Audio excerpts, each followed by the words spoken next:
오늘 여러분과 함께 나눌 말씀은 예수님의 설교 말씀이란 제목으로 함께 은혜를 나누고자 합니다. 교회의 3대 기능을 이야기할 때 헬라어로 캐리그마, 디아코니아, 그리고 코이노니아라는 이 단어를 사용합니다. 디아코니아는 이웃에 대한 봉사와 섬김의 행위를 뜻합니다. 코이노니아는 하나님과의 교제뿐 아니라 사람 간의 교제, 곧 친교를 뜻합니다. 그리고 캐리그마, 선포라는 뜻인데 권위를 가지고 위탁된 메시지를 선포하는 것을 가리킵니다. 저와 같은 설교자를 통해서 하나님으로부터 받은 성경 말씀을 하나님의 권위를 가지고 선포하는 것을 말합니다. 즉 설교를 가리키는 것입니다. 여러분, 이렇게 볼 때 코로나로 인하여 그나마 가장 손상을 입지 않은 사역이 있다면 이 캐리그마의 사역일 것입니다. 설교는 그래도 교회에서 선포되었고 그것을 직접 대면하여 듣거나 또는 여의치 않을 때는 비대면을 통해서라도 우리가 들을 수 있었습니다. 여러분, 이러한 설교를 예수님께서 이렇게 하셨고 그 전통을 이어받아서 사도들이 했고 또 속사도들이 했고 그리고 교부들이 하였고 또 이렇게 오늘날 저와 같은 목회자들이 하나님의 말씀을 전하고 있고 그리고 앞으로 주님이 오시는 그날까지 그렇게 전할 것입니다. 여러분, 그러므로 오늘 말씀 예수님의 설교 말씀이라는 제목을 가지고 예수님께서 어떻게 설교하셨는가를 살피심으로 오늘날 우리에게 주시는 설교 말씀에 대해 다시 한번 묵상하시는 여러분 이 시간 되시기를 주님의 이름으로 축원합니다. 오늘 본문은 예수님께서 고향 나사렛을 방문하셔서 그곳 회당에서 전하셨던 그런 설교 말씀입니다. 이때가 이제 예수님께서 그 공생의 사역을 시작한 지 약 1년쯤 되었을 때였습니다. 예수님께서는 갈릴리 지역에서 사역하셨고 가버나움 또 예루살렘에서도 사역을 하셨습니다. 오늘 본문 23절을 보면 가버나움에서 기적을 행하셨다는 소식이 지금 이 작은 마을, 이 남쪽 나사렛에까지 들렸노라고 기록합니다. 여러분, 한번 상상해 보십시오. 이곳 나사렛, 이 작은 마을에 사는 사람들은 불과 1년 전까지만 해도 이렇게 목수로 일하였던 예수님을 잘 알고 있었습니다. 바로 옆에서 이제 목수를 하고 있던 그런 예수님입니다. 어쩌면 그 마을 사람들 중에 이렇게 예수님이 만드신 의자라든지 테이블을 안 갖고 있는 사람이 하나도 없을지도 모릅니다. 다 예수님이 만드신 그런 그 목공을 다 갖고 있을지도 모릅니다. 그 정도로 모두가 어린 시절의 예수님을 또 청소년기의 예수님을 잘 알고 있었다는 것입니다. 그런데 지금 1년 만에 예수님이 그 나사렛 마을을 떠난 지 1년 만에 아주 유명 인사가 되어갖고 유명한 사람이 되어서 이렇게 나타나신 것입니다. 회당에서 이사야 글을 가르치는데 말씀을 전하시기까지 하는 것을 이렇게 보게 되는 것입니다. 여러분, 사람들이 얼마나 신기했을까요? 얼마나 놀랐을까요? 아니 저 예수를 내가 아는데 아니 작년까지 그 목수하던 저 예수가 지금 뭐 하는 거지? 하면서 굉장히 놀랐을 거예요. 근데 여러분, 그들 대부분은 그렇게 예수님의 설교 말씀을 들으면서도 그것을 긍정적으로 이렇게 들으려고 하지 않았습니다. 엉뚱한 기대만 했던 그런 사람들이 대부분이었습니다. 기적을 행해봐라. 들어보니까 가버나움에서 거기서 큰 도시에서 그렇게 기적을 행했었다며 그러면 우리 고향에 왔으니까 고향에서는 더 큰 기적을 한번 해봐 하면서 그렇게 요구했습니다. 물론 예수님께서 그런 기적 행하는 것을 거부하셨습니다. 오히려 그들의 심령에 찔리는 하나님의 말씀으로 그들의 마음속에 그렇게 말씀을 전하셨습니다. 설교 말씀하신 것입니다. 결국 어떻게 되었을까요? 예수님을 죽이려고, 설교 말씀을 듣고 예수님을 죽이려고 동네 밖으로 쫓아내어서 이제 산 낭떠러지까지 끌고 가서 밀치려고 했습니다. 하나님께서 예수님을 보호하셔서 기적적으로 그 가운데로 이렇게 지나서 가시도록 그렇게 만들지 않으셨다면 여러분, 아마도 끔찍한 일이 바로 그곳 나사렛에서 그 작은 마을에서 일어났을지도 모르겠습니다. 여러분, 그렇게 볼 때 설교 말씀을 어떤 마음의 자세로 듣는가, 어떤 마음의 태도로 정말 내가 설교 말씀을 듣는가라는 것은 너무나도 중요한 것입니다.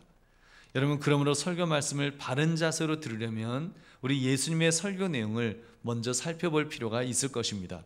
과연 예수님은 어떤 말씀을 전하셨을까요? 여러분, 첫째로 예수님은요, 우리의 삶에 직접적으로 관계된 말씀을 하셨다는 사실입니다. 여러분, 성경은 하나님의 말씀입니다. 지금 예수님께서 회당에서 그 말씀을 전하셨습니다. 회당은 오늘날로 말하면 교회와 같은 곳인데 그곳에서 이사야서에 기록된 말씀을 지금 이렇게 읽으시면서 전하셨던 것입니다. 사실 이런 모습은 회당에서 흔히 랍비들이 행했던 그런 그 예배의 전통이었습니다.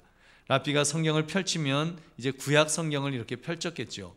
사람들은 그것을 들었을 것입니다. 근데 여러분, 그 구약 성경이라고 하는 것이 레위기 같은 데 보면 얼마나 지루한 내용도 많이 있습니까? 반복되는 내용도 많고.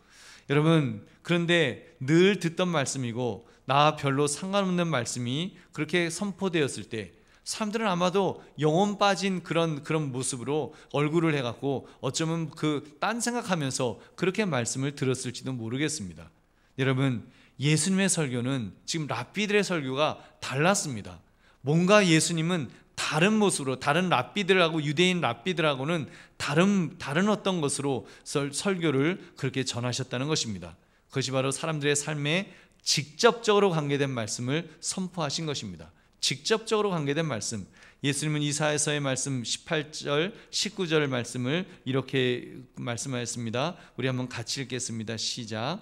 주의 성령이 내게 임하셨으니 이는 가난한 자에게 복음을 전하게 하시려고 내게 기름을 부으시고 나를 보내사 포로된 자에게 자유를, 눈먼 자에게 다시 보게 함을 전파하며 눌린 자를 자유롭게 하고 주의 은혜의 해를 전파하게 하려 하심이라 하였더라. 아멘. 이렇게 이사야서의 말씀을 하신 다음에 예수님 말씀하였어요. 선포하였습니다. 이 글이 오늘 너희 귀에 응하였느니라. 지금 이 말씀, 이사야서의 말씀이 너희 귀에 응하였다, 이루어졌다라고 그렇게 말씀하였습니다. 여러분, 이렇게 볼 때 예수님의 설교가 얼마나 실제적이었는지요. 여러분, 예수님께서는 지금 자유에 대해서, 회복에 대해서, 은혜에 대해서 그냥 추상적인 개념을 가르치시려고 하신 것이 아닙니다. 얘들아, 자유가 뭔지 한번 생각해봐라. 회복이 뭔지 한번 생각해봐라. 은혜가 뭔지 우리 한번 논의해볼까? 그러지 않으셨다는 거예요. 여러분, 불교의 석가모니를 보면 철학적인 개념을 잘 가르칩니다.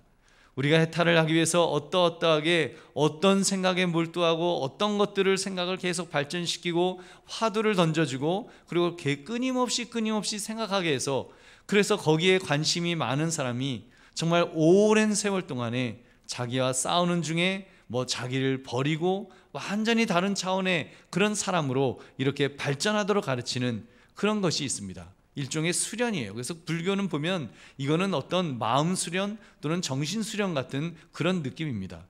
어제 신문을 보니까 지리산 암자에서 40년간 두물 불출하면서 홀로 수행했던 현기 스님이 강화도 전등사에서 벽암록 법문을 한다는 이런 기사를 읽었습니다.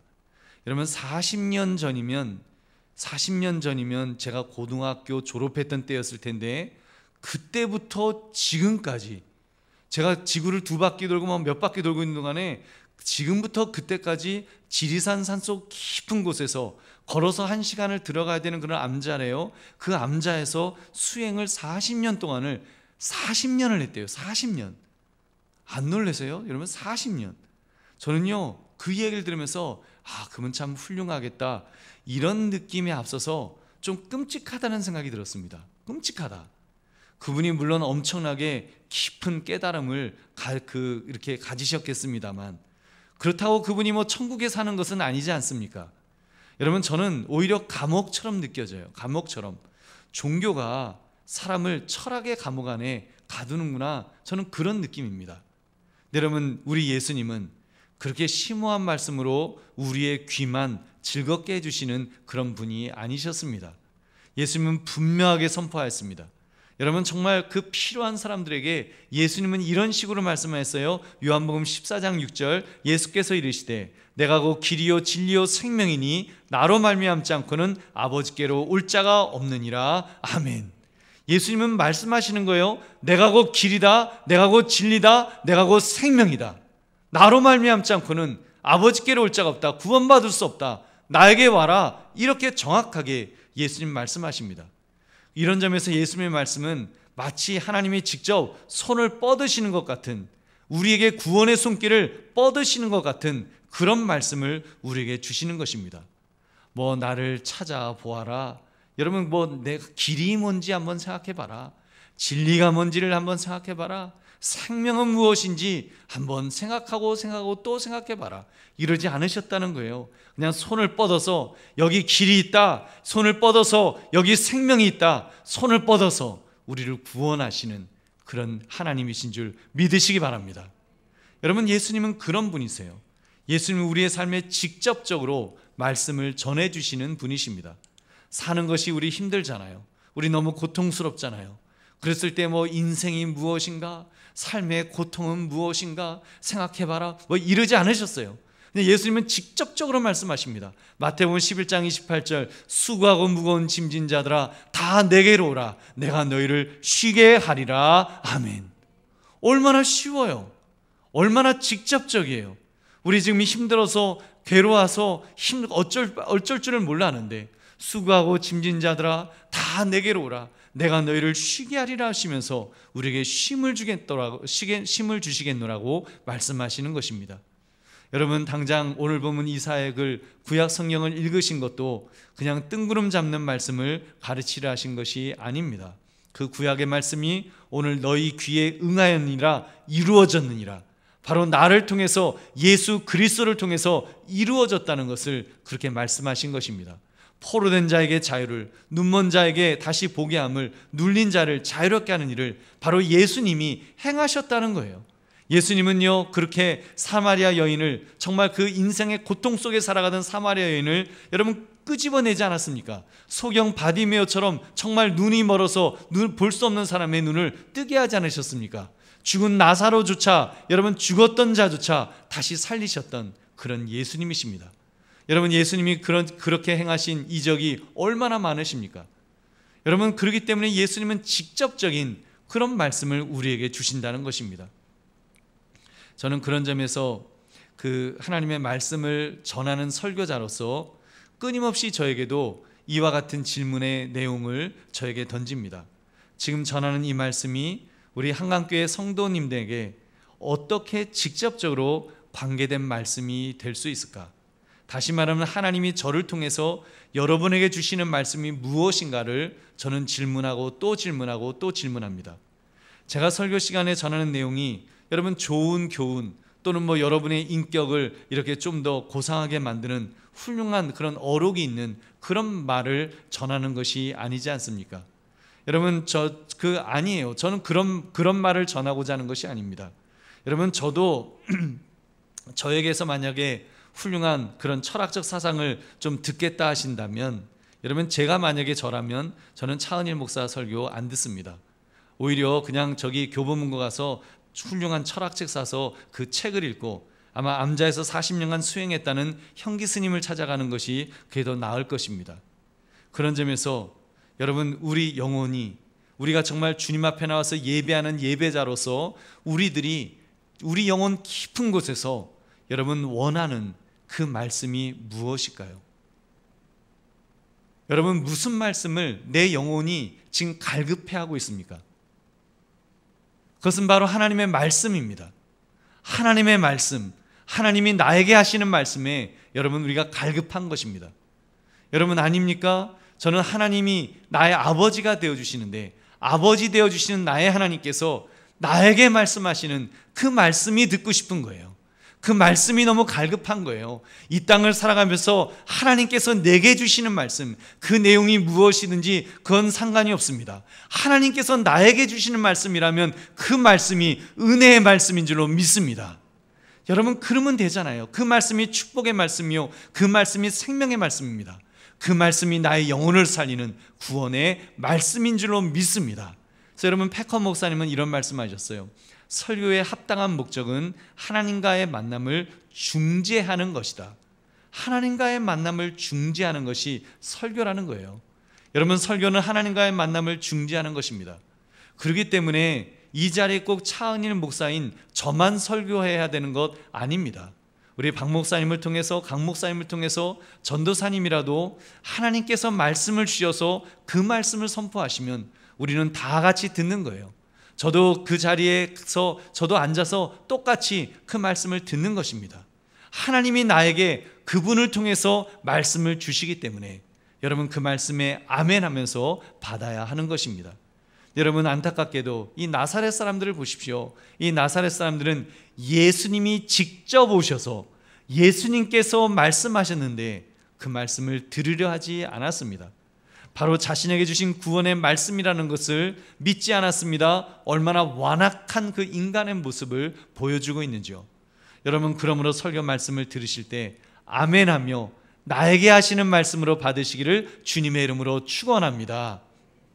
두 번째, 예수님은 인간의 상태에 대해 직접적으로 말씀하셨다는 사실입니다. 우리 18절 19절을 함께 읽겠습니다. 시작. 주의 성령이 내게 임하셨으니 이는 가난한 자에게 복음을 전하게 하시려고 내게 기름을 부으시고 나를 보내사 포로된 자에게 자유를, 눈먼 자에게 다시 보게 함을 전파하며 눌린 자를 자유롭게 하고 주의 은혜해를 전파하게 하려 하심이라 하였더라. 아멘.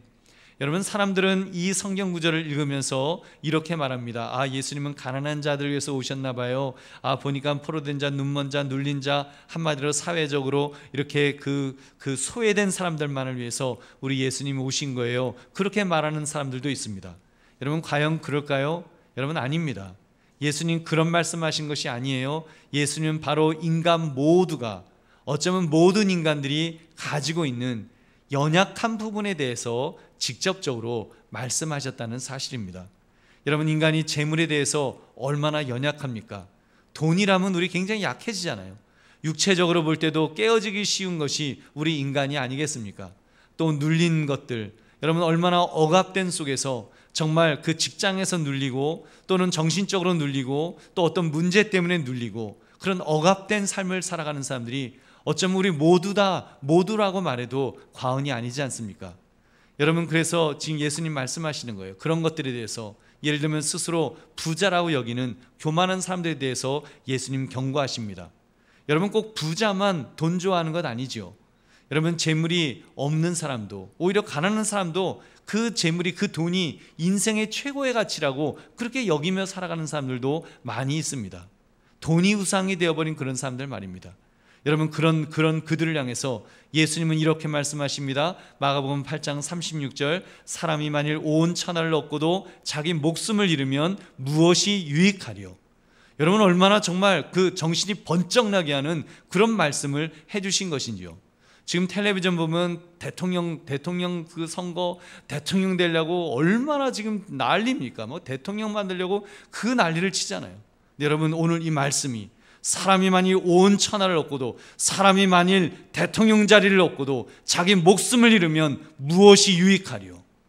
여러분 이 말씀 앞에 정말 우리가 벌벌 떨어야 되는 거예요. 예수님 지금 그런 말씀하시는 거예요.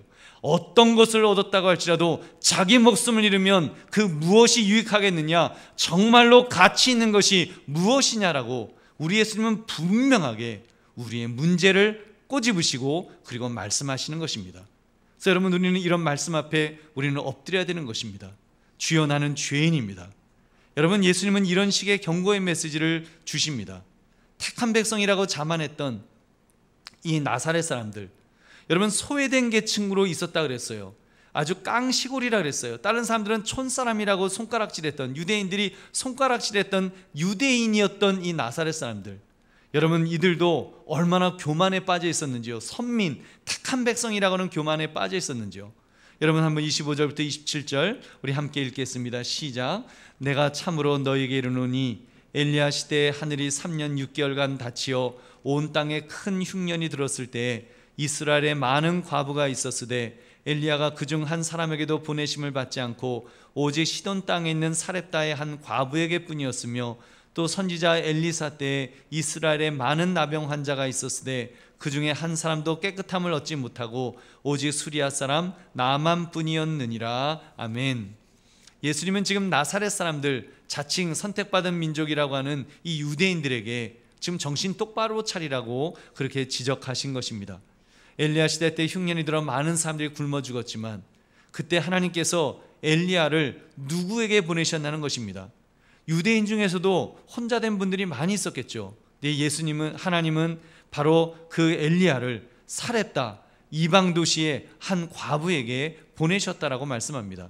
선지자 엘리사 때 유대인 중에 나병 환자들이 얼마나 많았었을까요? 그런데 하나님은 엘리사를 수리아 사람 나아만에게 보내셔서 그 이방인만 고쳐주셨다는 것입니다.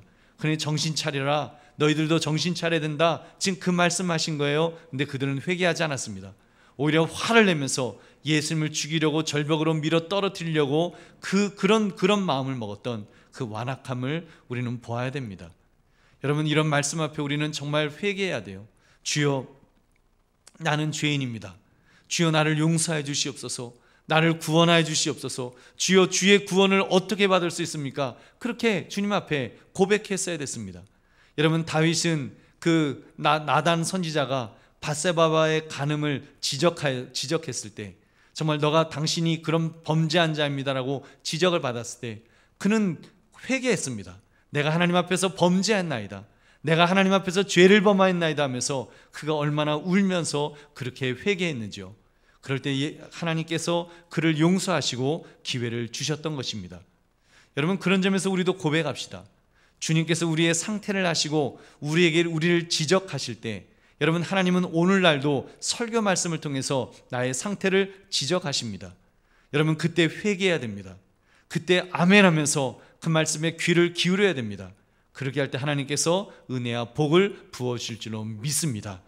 그러므로 설교 말씀을 들을 때 바로 나의 심령 상태를 보시며 직접 말씀하신 것임을 깨달아서 아멘하며 반응하시기를 주님의 이름으로 축원합니다. 세 번째, 예수님은 예수님 자신에 대해 말씀하셨다는 사실입니다.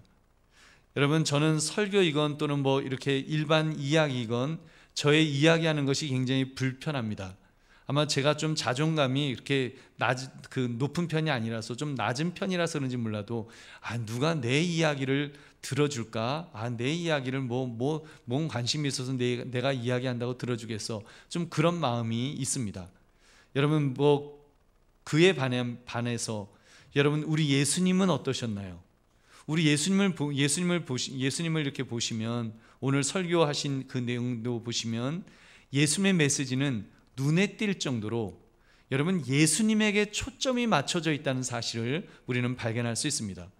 예수님에게 초점이 맞춰져 있어요. 굉장히 좀 이상해요. 예수님 겸손하신 분이라 그러셨는데, 예수님은 교만하신 분이 아니신데 낮은 자로 임하셨다 그러셨는데 어떻게 예수님에게 초점을 맞추는 그런 말씀만을 하셨을까요? 우리 오늘 본문 누가복음 4장 18절 같이 읽어보겠습니다. 시작. 주의 성령이 내게 임하셨으니 이는 가난한 자에게 복음을 전하게 하시려고 내게 기름을 부으시고 나를 보내사 포로된 자에게 자유를, 눈먼 자에게 다시 보게 함을 전파하며 눌린 자를 자유롭게 하고. 여러분, 내게 임하셨다고 하셨어요. 내게 기름을 부으시고 나를 보내사, 그렇게 말씀하시는 거예요. 그래서 금선, 내가 그 포로된 자에게 자유를 준다는 말씀이죠. 내가 눈먼 자에게 다시 보게 하는 그 일을 하는 사람이다라고 그렇게 예수님 말씀하십니다. 예수님 또 다른 말씀 중에도 보면은 항상 예수님이 중심이시죠. 내가 곧 길이요 진리요 생명이니, 그렇게 말씀하시는 거예요. 왜 이렇게 예수님은 자신에게 초점을 맞추시는 것일까요? 예수님은 설교 말씀하실 때 좀 더 겸손하게 뭔가 좀 이렇게 하지 않으시고 왜 예수님에게 초점을 맞추셔서 그렇게 설교를 하셨던 것일까요? 여러분, 그것은 바로 예수님이 주인공이시기 때문입니다. 예수님이 주인공이세요. 예수님이 바로 메시아시기 때문에, 예수님께서 우리의 구원자시기 때문에 예수님이 중심이 될 수밖에 없습니다. 여러분, 구약성경, 신약성경 우리 이렇게 말합니다. 구약은요, 오실 예수님에 대한 이야기라고 그 이야기이고, 신약은 오신 예수님에 대한 이야기다, 이렇게도 해석을 합니다. 여러분, 역사 히스토리라고 하는 이 영어 단어 히스토리, 여러분, 이 히스토리를 이렇게도 분석을 하죠. 히스 스토리이다, 그분의 이야기다라고 그렇게 말합니다. 그래서인지 여러분, 기원전이 BC잖아요. Before Christ, 예수님 이전이라고 하는, 또 기원 후는 아노 도미니라고 그러죠. AD, 아노 도미니, 예수님 탄생 이후라는 그런 의미를 가지고 있습니다. 여러분, 무슨 말입니까?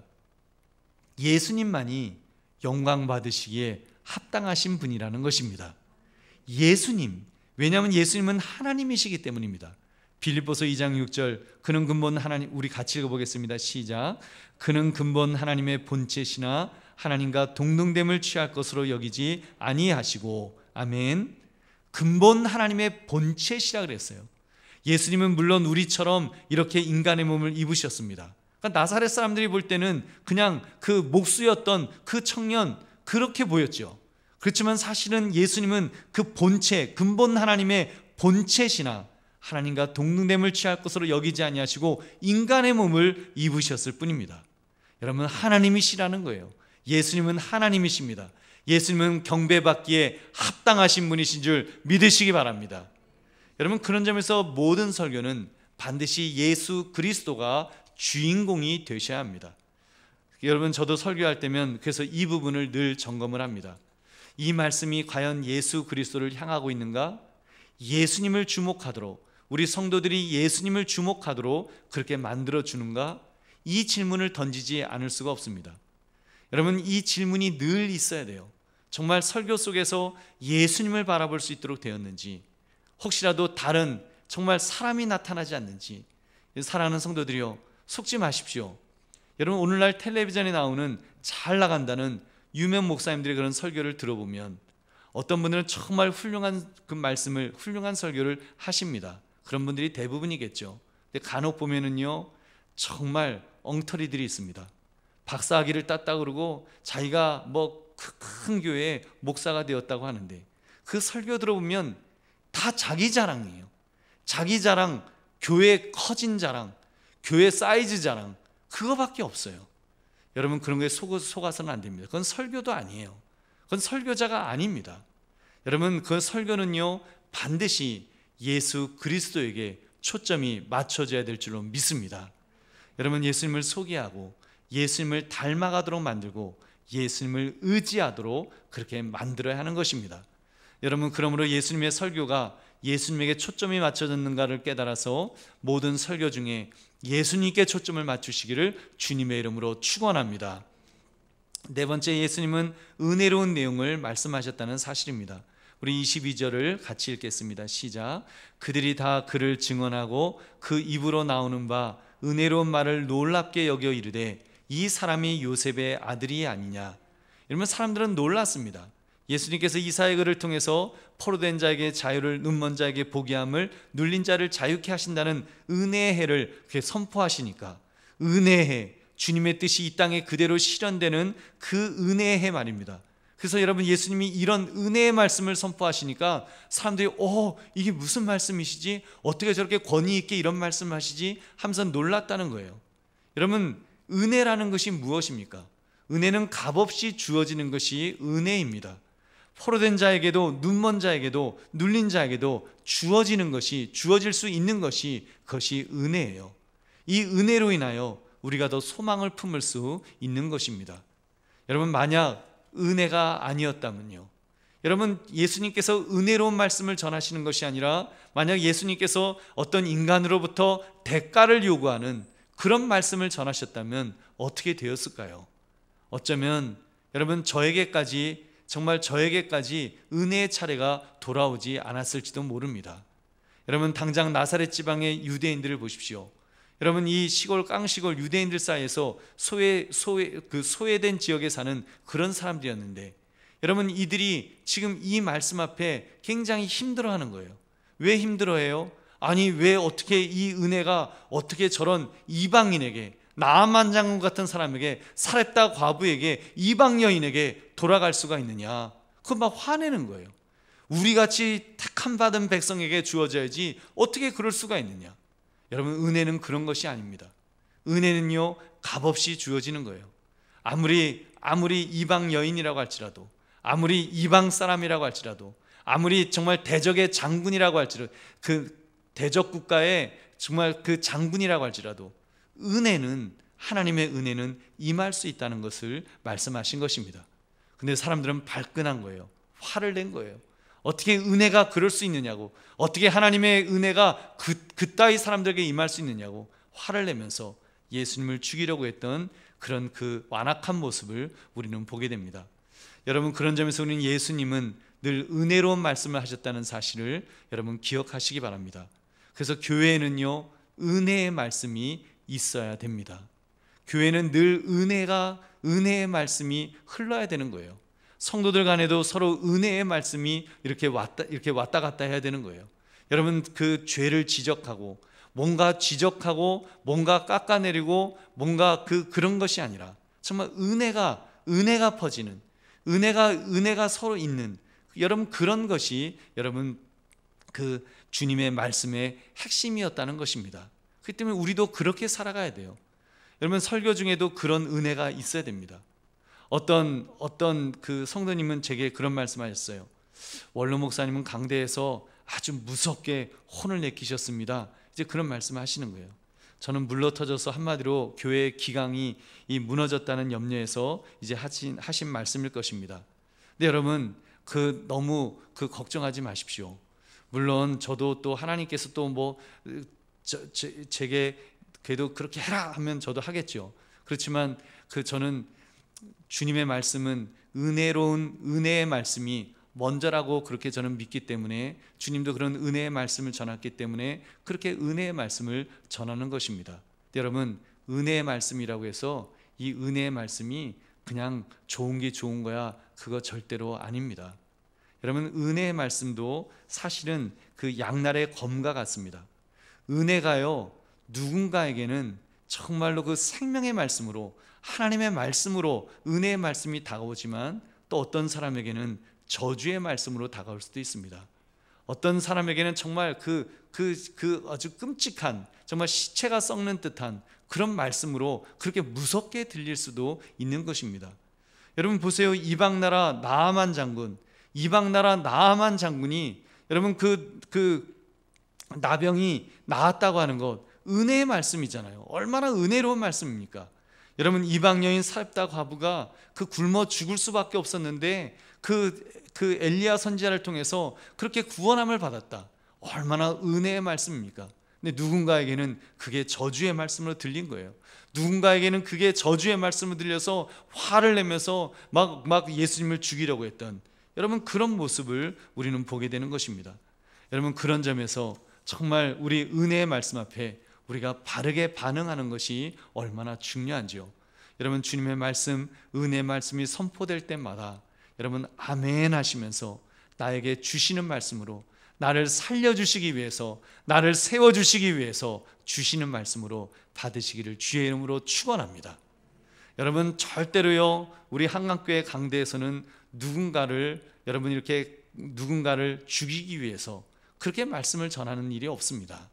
여러분, 아마도 우리 천국 가신 원로 목사님도 무섭게 강대에서 말씀을 전하셨다고 하지만, 여러분 분명히 살리는 말씀을 전하셨지 죽이는 말씀을 전하지 않으셨을 것입니다. 그 스타일이 약간 이북분이라서 약간 무서워 보였을 뿐이지, 여러분 그 마음, 그 내용은 은혜의 말씀, 정말 예수 그리스도께서 그렇게 전하셨던 것처럼 은혜의 말씀이 선포되는 줄로 믿습니다. 그리고 우리가 듣는 것입니다.